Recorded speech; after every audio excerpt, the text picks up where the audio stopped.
My crazy neighbor tried to ruin my relationship. But karma hit back hard, part 3/4. After Mrs. Caldwell slithered back into her apartment, Jake and I just stood there in stunned silence. "She's insane," I muttered.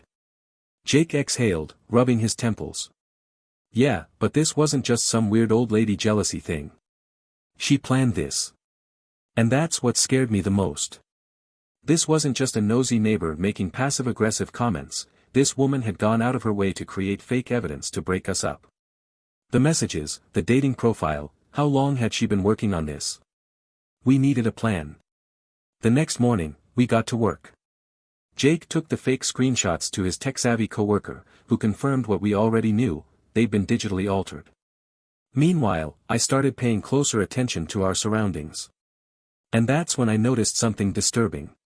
There were cameras. Not security cameras. Not the ones installed by the landlord. Tiny, barely noticeable cameras wedged in places around the apartment complex, on light fixtures, near the mailboxes, even in the hallway leading to our door. And they weren't the buildings. They were hers. I felt my skin crawl. Was she watching us? Listening? That's when I had an idea. I waited until I saw Mrs. Caldwell, casually lingering by the mailboxes before making my move. I pretended to be on the phone, talking loudly enough for her to hear. "Yeah, I found out who's behind the fake messages. We're taking everything to the landlord and the police." I didn't need to look at her to know she had frozen in place. I could feel her listening.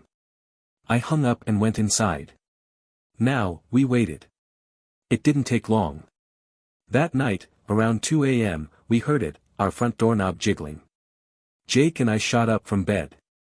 My heart was pounding. Slowly, we crept toward the door, careful not to make a sound. Through the peephole, I saw a figure in the dim hallway. Mrs. Caldwell. She was trying to break in. I grabbed my phone and hit record as Jake yanked the door open. She screamed. Not a guilty scream. A furious one. "What the hell do you think you're doing?" Jake snapped. Her face twisted in rage. "You think you can make a fool out of me?" she shrieked. I held up my phone. "Smile for the camera." Her eyes went wide. Then, in the most bizarre move possible, she lunged at me. Clawed hands, wild expression, like a horror movie villain in a nightgown. Jake grabbed her before she could reach me, pushing her back. "Get the hell out of here, or I swear to God." But she wasn't listening.